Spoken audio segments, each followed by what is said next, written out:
morning by our usual partners, Meryl Gay from the Early Childhood Alliance and Ava Bermudez Zimmerman from the Child Care for Connecticut's Future campaign. We also have special guests this morning. We've got the Secretary of the State, Stephanie Thomas, who's going to get you vote ready for this election and help you understand some of the intricacies and ins and outs of what you can expect, how you can vote early, and so much more. And then after that, we are going to have Jeannie Renier, who is the Elevate Manager for the Office of Early Childhood, and she will be here to talk about program incentives through the Elevate program. So again, a full morning, so stay tuned. Secretary of the State, it is so nice to have you here this morning. Such an important topic and so timely. And you've made time on, I think, the first day of early voting. So really, really grateful for you making time for our audience, childcare workers across the state. So many of whom cannot get to the ballots very easily. So I'm going to turn it over to you and really appreciate your time. Welcome. No, thank you, Izzy, for having me. I'm so happy to be back with you. Thank you, Ava, for the invitation. Most people get a little overwhelmed during election season because there's so much information out there, and no one really teaches us like the nitty gritty, like how to go out, where to find all the resources. So I'm happy to be here today to do that. And my colleague, Ariana Roscoe, is sharing screens. So we can go right to the first slide. The best news is that for the first year ever, Connecticut now has early voting. And it's one of these terms we hear on the news all the time, but what I've found out is a lot of people don't understand how it works, who can use it. So I'm going to jump right in and start there. Early voting is new to Connecticut this year, but it's not new. It's actually been around since the 1980s, and most states have had it for quite some time.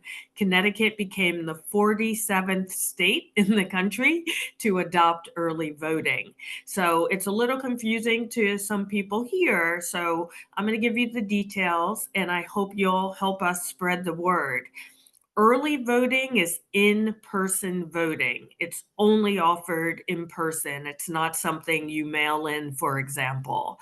And it is available to every eligible voter. You don't have to tell anyone you're early voting. You don't have to fill out any special paperwork. Much like on election day, if you're an eligible voter, you just show up and vote. And it's not the same as absentee voting. Absentee voting in Connecticut, you can only do it if you meet one of 6 very specific legal criteria.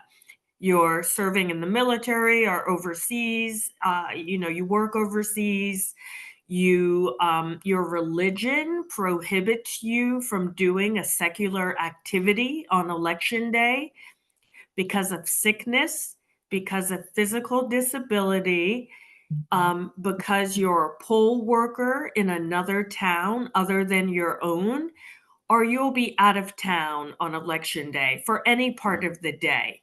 And a lot of people get confused about those reasons. So, for example, if you work in your town, like say your child care center is in the same town you live in, but maybe you work really long hours and you don't have time to go vote on election day, you would not be eligible to vote by absentee ballot.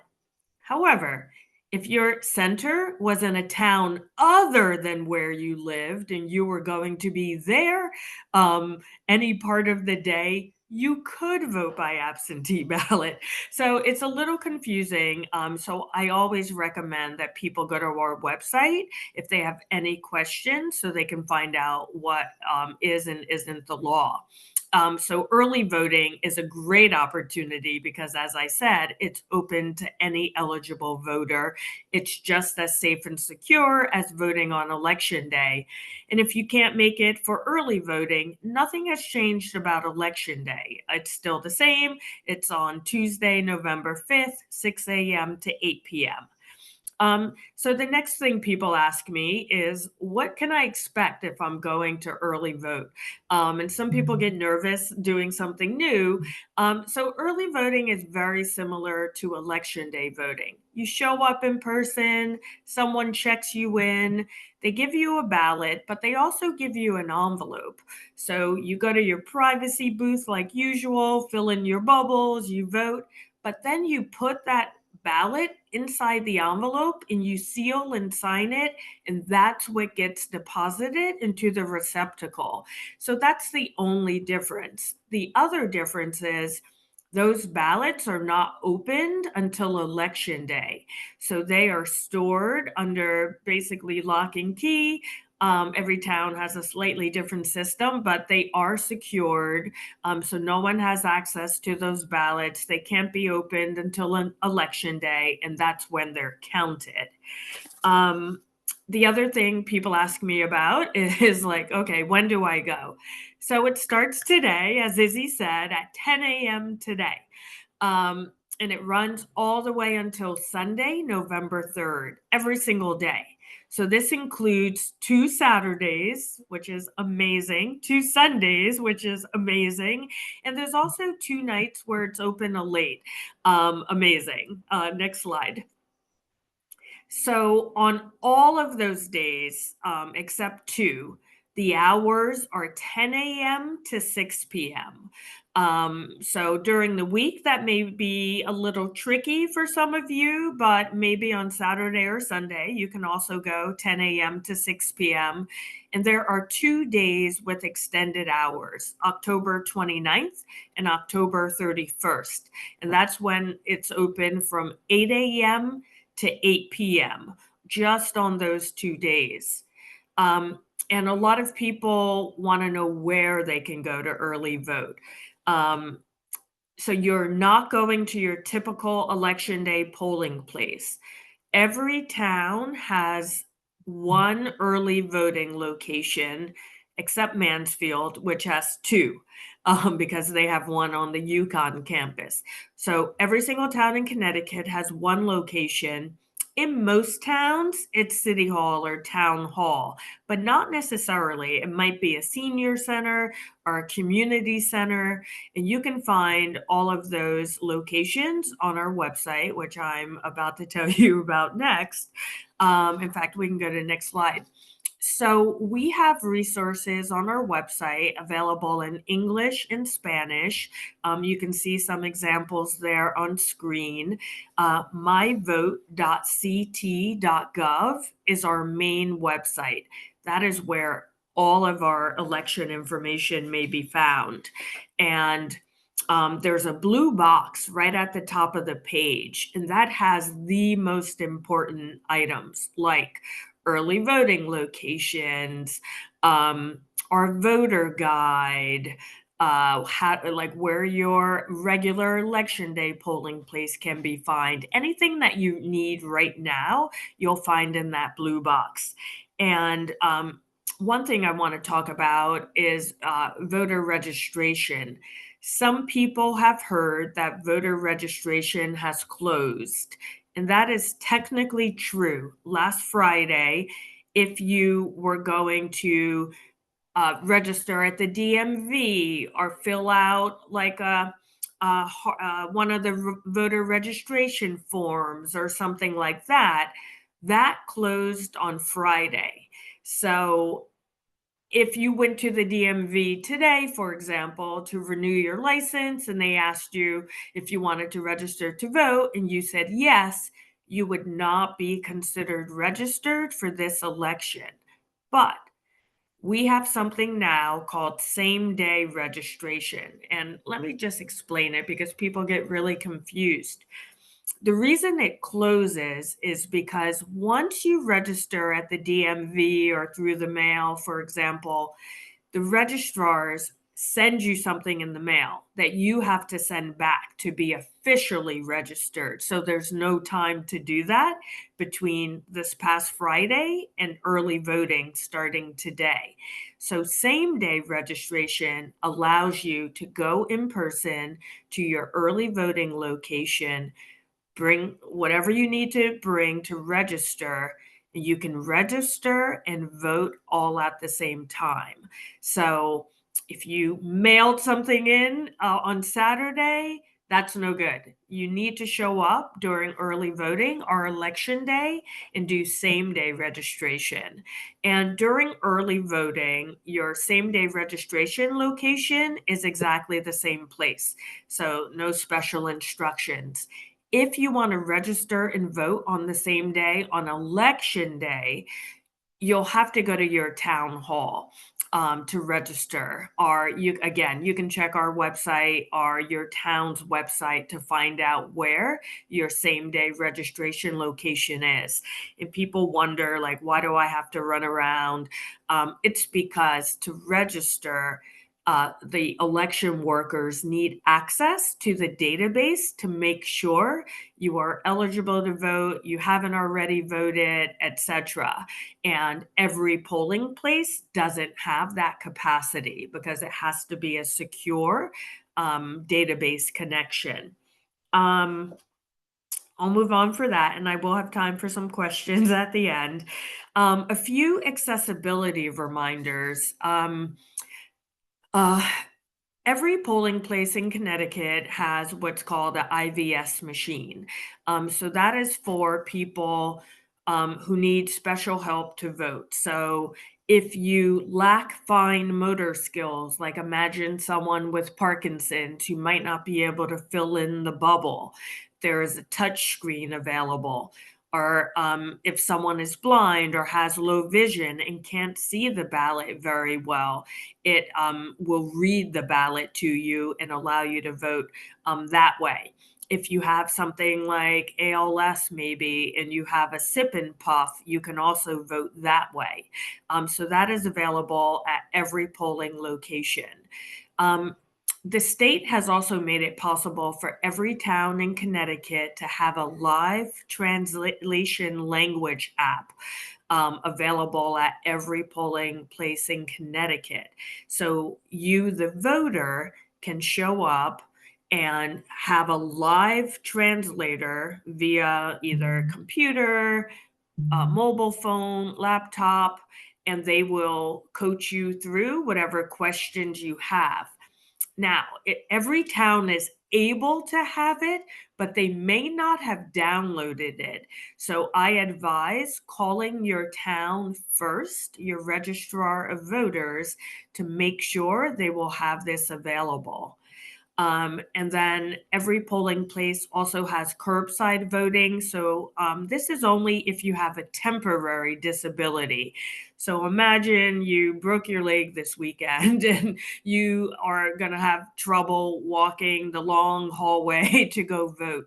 You can vote from your car curbside. Likewise, if you maybe have an issue standing for a long time and you show up to vote and there's a line, you can just go to the front, let the moderator know you cannot stand, and they'll save your place in line or they'll let you vote right away. And if you need assistance for anything like a physical disability, you want to bring a family member to help you with language translation, you can always bring someone to help you at the polls. It just cannot be an agent from your union if you belong to one. It cannot be your employer, and it cannot be a candidate on the ballot. But everyone else is allowable. And I know I'm giving you a lot of information. And again, I'll be around for questions. So the next thing, a lot of people, everyone knows the president and the vice president are on the ballot this year, but a lot of people don't know everything else on the ballot. So we are also voting for our junior senator. That's the position Chris Murphy currently holds. All of our congressional representatives are also up for reelection. Every single state senator in Connecticut. So our US senator and US representatives are the people who go to Washington to represent us. Our state senator and state representatives are the people who go to Hartford to represent us, and every single one of them is up for reelection. And then there are a lot of local positions up for reelection, like judge of probate, registrar of voters. Some towns have board of education members, and there's a ballot question. A lot of towns have their own town specific ballot questions. Like I know Danbury has a big ballot question this year, but every single voter in Connecticut will also have another ballot question. And let's go to the next slide. So this is what it reads. Shall the Constitution of the state be amended to permit the General Assembly to allow each voter to vote by absentee ballot? And if you're like everyone else I know, they have no idea what that means because these questions are always written by lawyers and they're technically correct. But if you haven't been involved in the whole legislative process, you may not know what it means. So here are some talking points to help you understand, but also maybe you can help explain to other people. So right now, and we can go to the next slide. Right now, we heard in Connecticut that you have to meet one of 6 very specific reasons to vote by absentee ballot, like I explained earlier. In most states, they have something called universal access to absentee ballots. So years ago in the 1980s, when it began, Texas, I believe, was the first state. They found that so many people were confused and perhaps voting absentee who weren't legally able to, that they decided to change the law to conform with what people were doing anyway. So if you, for example, say, you're voting by absentee because you're out of town, it's not like someone was coming to your house to make sure you were really out of town. So, since it wasn't being policed or investigated anyway, most states were like, well, let's just make it possible for anyone to vote by absentee ballot who's eligible to vote because they want to. And so, basically, as you can see on the slide, most states have this 36 states plus the District of Columbia, basically. And every state does it differently. So, what this ballot question means is should our General Assembly in Hartford take up this issue? It's not forcing them to, but it's allowing them to. And the reason all the voters get to decide this is because in Connecticut, our Constitution is the oldest in the country. And as such, we wrote a lot of our election law into our state constitution. Other states didn't do that. So they can just change a law like this. But we have to amend our constitution. And in order to do that, all the voters in Connecticut get to decide yes or no.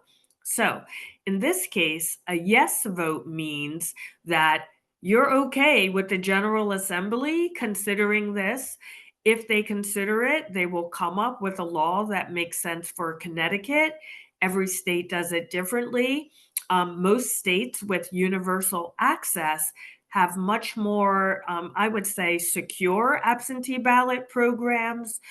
They have a lot of voter protections built in, election integrity, checks and balances built in.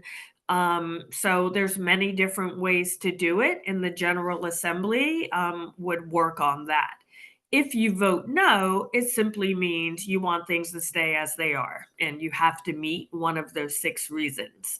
And next slide. And as I said, I've just said a lot of things. The only thing people need to remember is to go to our website, myvote.ct.gov. On our website, for the first time ever, we put together a digital voter guide. So everything you need to know is all in one place. And that includes every candidate on a ballot, links to their website, all the rules and regulations about absentee ballots, early voting, if you're formerly incarcerated, if you need accessibility, like everything you need to know is in that one place. You can also know before you go by looking at your town sample ballot. That is also on our website, in addition to your early voting locations. And then I'll make a plug for something we call the power of civics. After Election Day is over, I know everyone on this call has been wonderful advocates for more support for early childhood centers, more funding, etc. The power of civics is designed to teach everyone how to make their voice heard after Election Day. How do you impact policy? So I encourage people to check that out. And then just quickly, I know I've gone long, couple of things before wrapping up. Um, as Secretary of the State, I get briefings all the time about security threats. And we have to realize that Russia, China, Iran are seeking to influence our elections. We know from the past year that many of these tactics are targeting Spanish language communities. So just know that there is disinformation being put out there. And many different tactics are being used, and the goals vary depending on the country. Some are trying to influence who's president, some are trying to influence who's in Congress, some are just trying to make America look weakened. So, the greatest democracy on earth fails. So these are things that are happening. So I encourage everyone, don't take anything at face value. Do your own research. Come to sources like our website for trusted information. And we can go to the next slide. Again, I've said it so many times, myvote.ct.gov for trusted election information. Sometimes people put out misinformation, not trying to mislead, but they just get something a little wrong. And in election law, getting something a little wrong can make the difference between being in compliance with the law and breaking the law. So I encourage everyone, double check, go to our website, send us emails if you have any questions whatsoever. And you can also follow us on social media. We're on every channel as CT SOTS. Please try not to spread misinformation. And hopefully, of course, vote in every single election and make your voting plan for how you plan to vote in this election. And with that, if there's time, I'm happy to answer any questions. Thank you so much for that amazing presentation. And we do have one question here. And folks, I'll tell you, if you have questions, now's the time to put them in the Q&A, please. Okay, so question is, if someone has already ordered an absentee ballot, can they, and then they're going to be in town after all, can they choose, or they forgot to send it in, whatever, they lost it, can they go vote in person instead? Yes. So if you apply for an absentee ballot and you've received it, if you haven't sent it in, it does not count it until you send it in. But in Connecticut, even if you already sent it in, but you change your mind and want to vote in person, you have until 10 a.m. on election day, November 5th. You will have to go to your town clerk's office in person.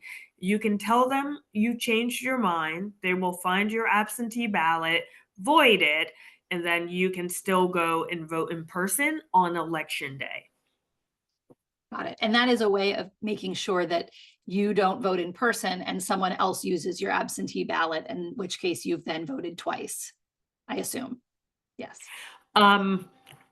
Well, yeah, it just makes sure that you haven't voted twice, because if you've sent in your absentee ballot, they'll count it unless you tell them otherwise. Sure. If you had turned in your absentee ballot and you showed up in person to vote, they'll know that you had an absentee and they won't let you vote in person. Okay, great. How long should it take to get your absentee ballot if you've ordered one?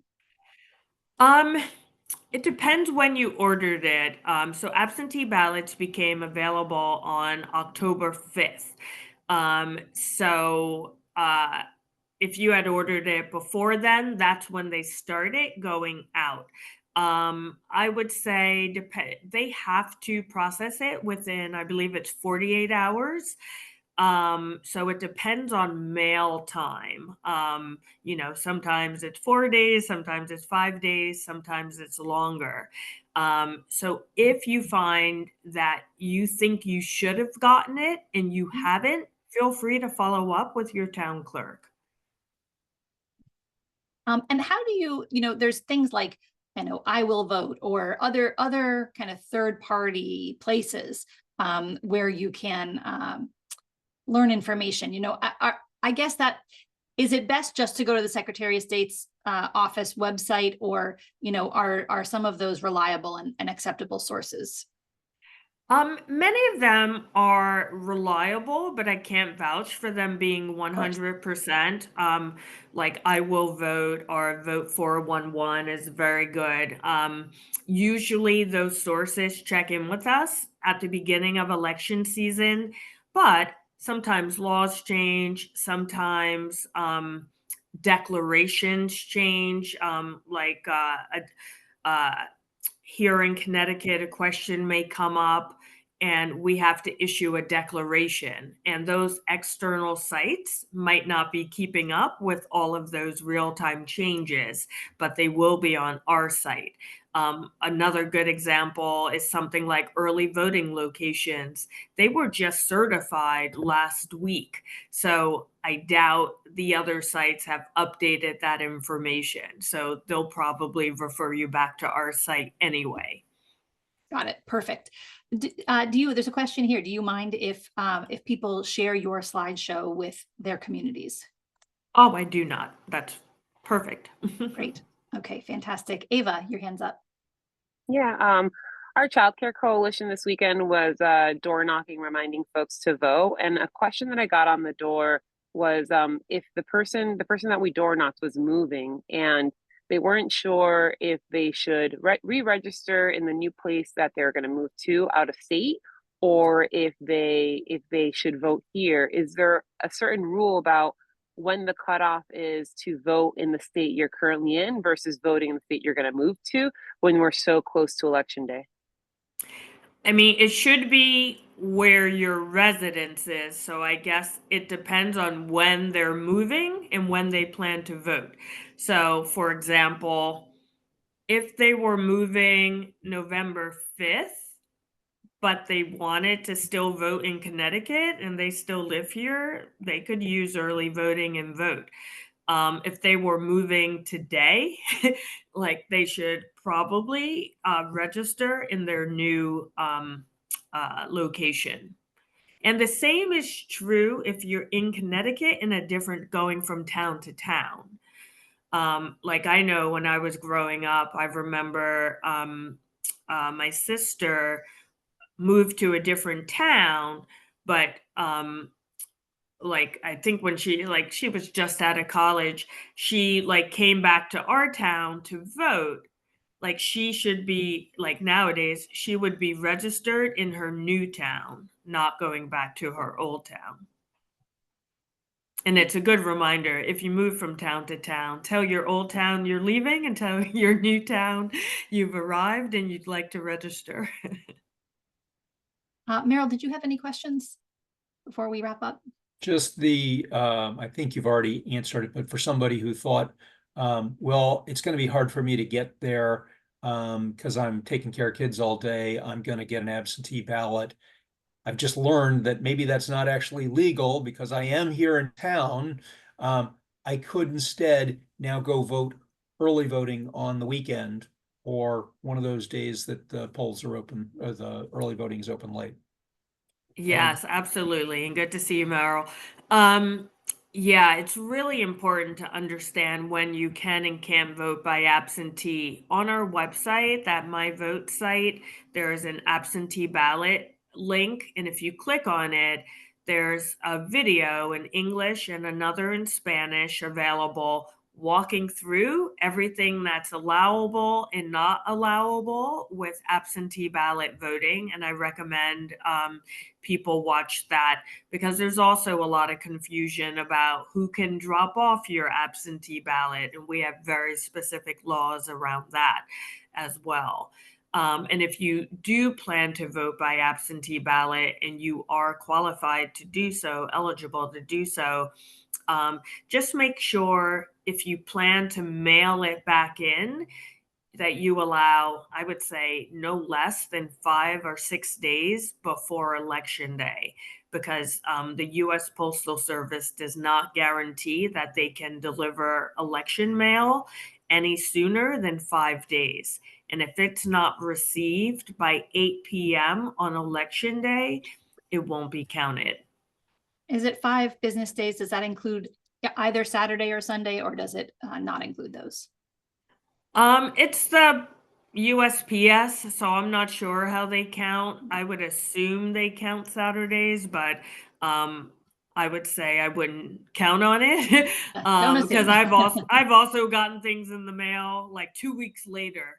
So Yeah. if you're cutting it close, I recommend you can do 2 other things. You can drop it off in a drop box. Every town has at least one, usually at town hall, sometimes by a police station, or a lot of people don't realize, if and you this community may not be able to, but if you can go to your town clerk's office during their hours of operation, you can apply for the absentee ballot, receive it, and vote it right there in person. And I've done that in the past, and it takes usually about 3 minutes.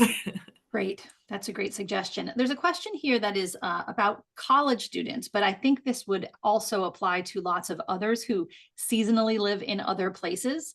So if college students live off campus, well, I guess it's probably live on a campus is what they mean, and then live Yeah. with their parents during the summer, are they voting absentee in the community that they live in the summer, or do they vote in the community where they're staying for college?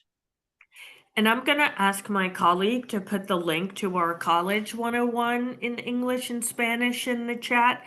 The good news about college students, they get to choose if they are voting their permanent resident, so often at home with family, or their college location. And it doesn't matter if they're in state or out of state, they get to make that decision.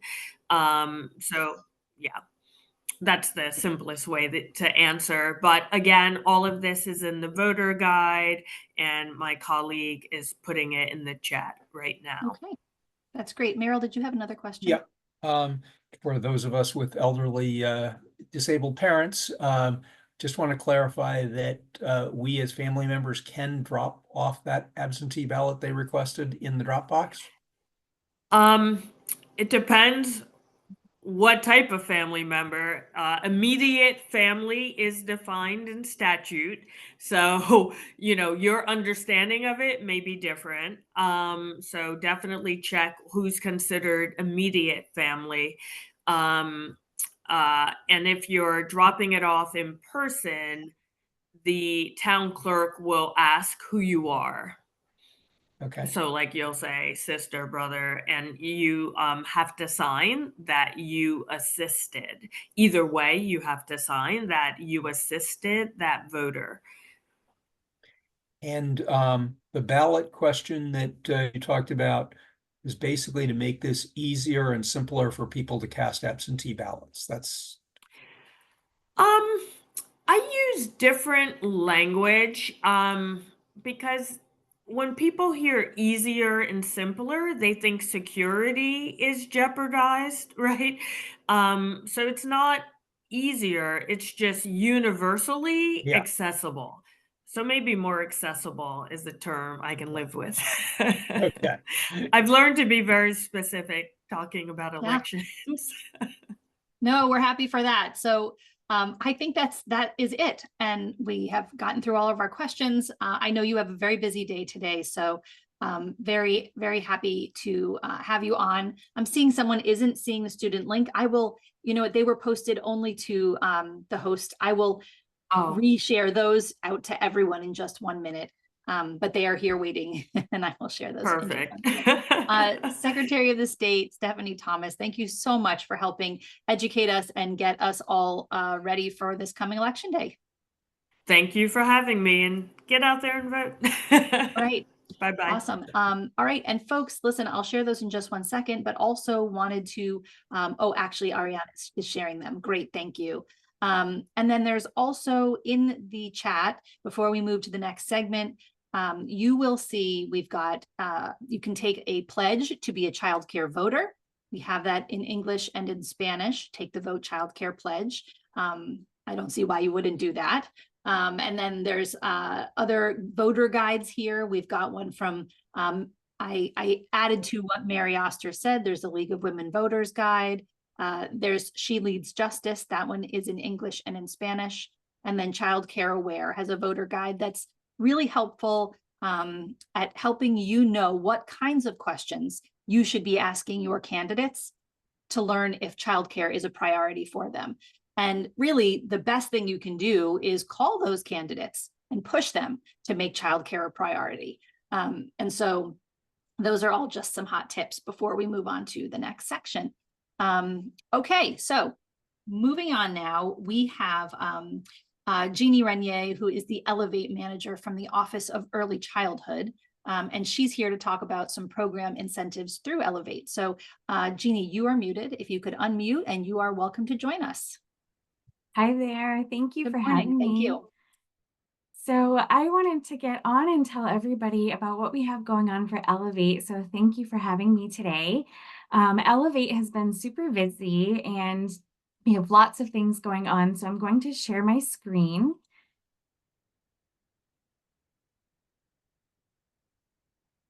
And how's that looking, Izzy? Yep, that looks fine. Thank you. Great. So Elevate is accessible to everyone finding the information for Elevate through the OEC website. If you go to ctoec.org, you can access Elevate this way. And before you go into finding Elevate, you can go into For Programs Elevate. If you do prefer a language other than English, you can click on the languages button and you can find Spanish, Portuguese, etc. on the side. You're going to want to transition into that language before you click on the Elevate link, and then you will get all the information for Elevate. And what I want to let you know about, we have been working with programs to get this Elevate incentive. Right now, we have a $1,480 incentive going for anyone that has an improved Elevate program plan.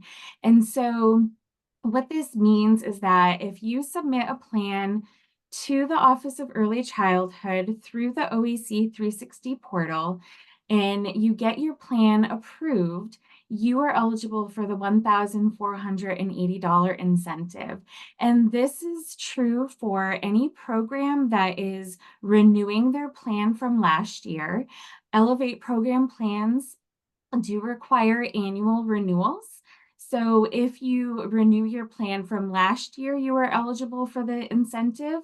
And if you are creating a new plan starting from scratch, coming into Elevate and wanting to level up to Member Plus, you are also eligible for the incentive for $1,480. And so this is a time-sensitive incentive. And so if you submit your plan by November 20th, you can be eligible for this bonus. And so we do say that submit your plan. We have given ourselves some time there is a possibility that you could submit your plan and you might need some support in finalizing your plan.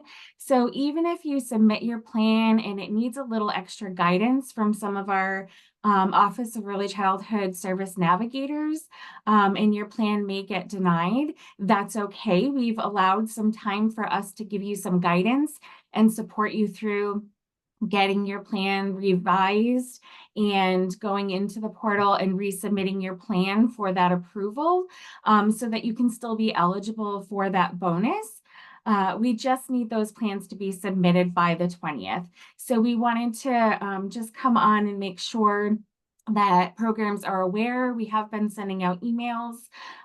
We also have updated our website. And so when you go on to the website, we have very specific information for the level of engagement that you are in. So if you are a member program, this means that you are licensed. And if you have not yet engaged with Elevate and become Member Plus, you can start here.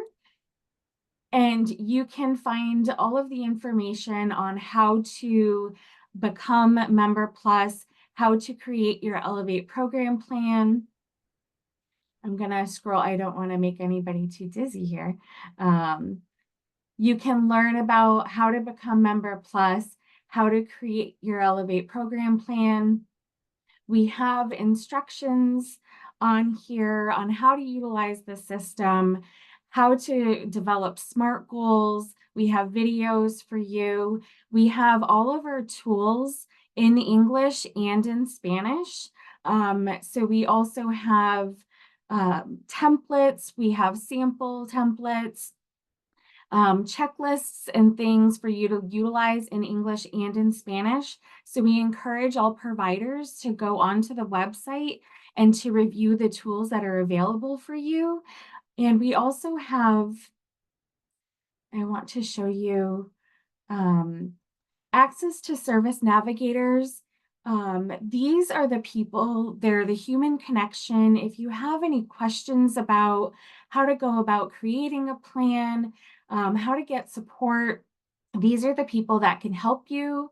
You can click on your town and find out who your service navigator is, and you can give them a call, you can shoot them an email, and they can help you in developing your plan, connecting to resources.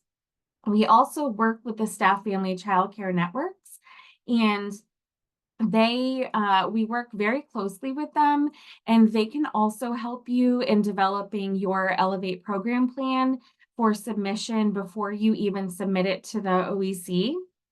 So they're a great resource for family childcare providers.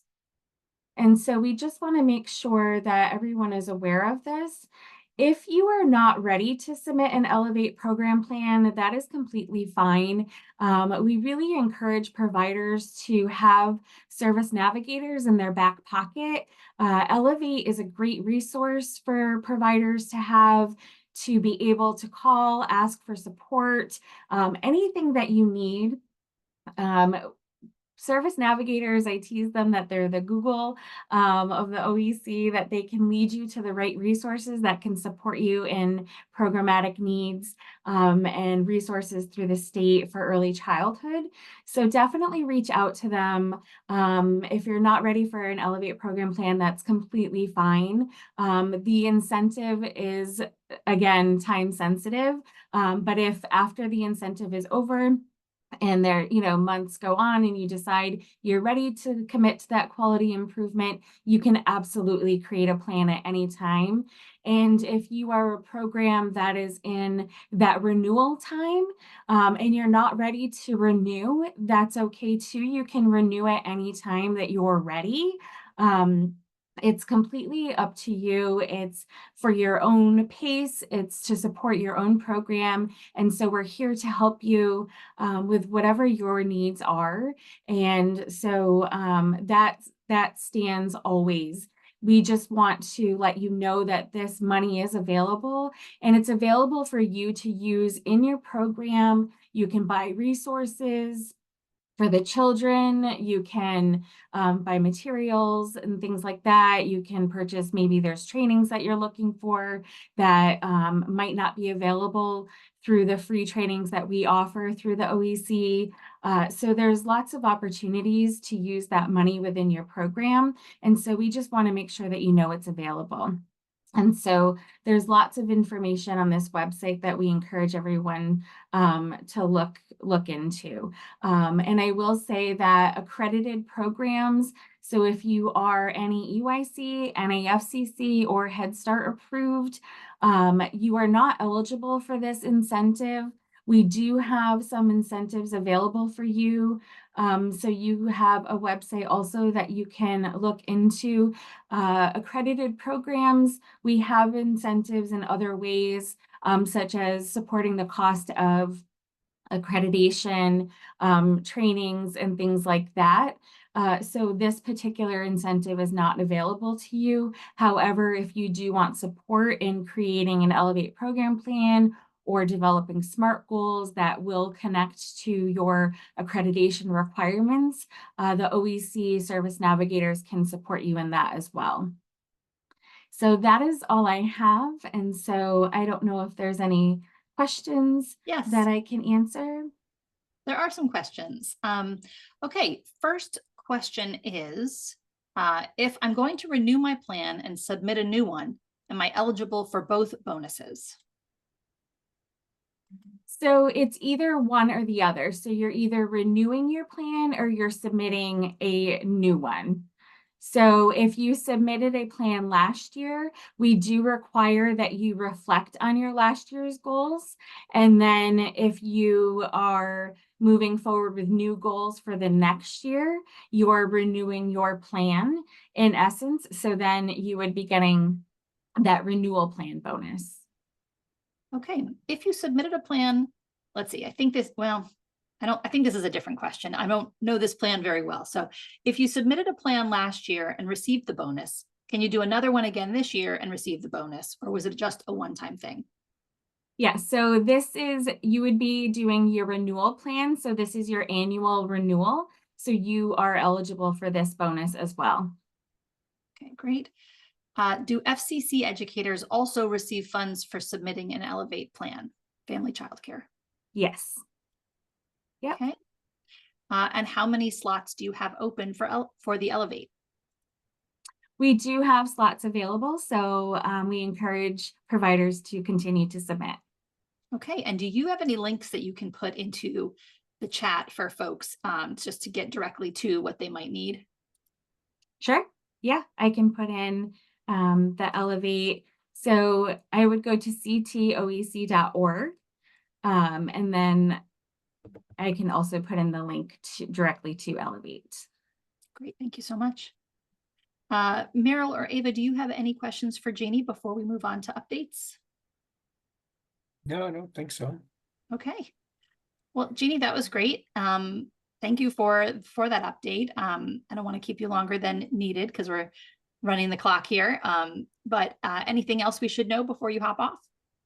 Just visit our website. We appreciate it. Thank you so much. All right. Thank you so much. Have a great day. Okay, so we do have some updates this morning. Meryl, I'll turn to you first. Sure. We're trying to finish up our annual provider survey so that we've got information that's current to use as we advocate for more funds at the Capitol. I'm going to stick this link into the chat right now. It does take a few minutes to do this, so I would just encourage you, if there's somebody else from your program who is on these calls, to just check with them to make sure they haven't already done it. Just simplifies things at my end, and I don't want to waste your time. It is really important that we get as many providers as possible to take the survey so that we've got as big a sample and we can say with confidence to legislators, you know, this is the situation now. It'll ask you questions about, you know, are you operating at full capacity? You know, how are your finances doing? How is your staffing doing? What's morale like? You may remember we've done this survey several times before, but the fact that we've done it before means that we can show a trend line. So it's really important, and I hope that you can all find a few minutes to do it. Thanks. All right, thanks, Meryl. Ava, do you have any updates this morning? I do. Before I go into my updates, I want to make a plug for Meryl's survey. When we're doing advocacy in January during legislative session, oftentimes legislators are asking us what's happening within the child care system and the workforce. And this survey is so key, so helpful in highlighting to these elected officials what's really going on. So plug in that survey because it's so important. Please, please, please get it done. My updates, we had an amazing weekend launching our child care door knocks, our lit drops, and we're continuing on to other parts of the state this upcoming Saturday and Sunday. So Saturday, we're going to be convening in New Haven at the Friends Center parking lot. Thank you, Friends Center, for giving us a space to launch our door knock. That's going to be at 9:30 a.m. And then Sunday will be in Norwalk, the community center. Hopefully I get this right. We're being hosted by Mary Oster. Thank you, Mary, for giving us a space. And that's at 10:30 a.m. in Norwalk. For the addresses and locations, times, and sign up to join us. Right now we have, a handful of people for each location Saturday and Sunday. It's going to be really exciting. Please go ahead and sign up to participate. We have our RSVP on our childcare4ct.org link. I just added that into the chat. So you can visit childcare4ct.org to RSVP and join us to door knock. If you were someone who recently attended another door knocking session or canvassing session, awesome, you know what to expect. If you've never done this before, this past Sunday, I went with a provider. This is her first time. We had a lot of fun. We got some exercise. It was a beautiful day.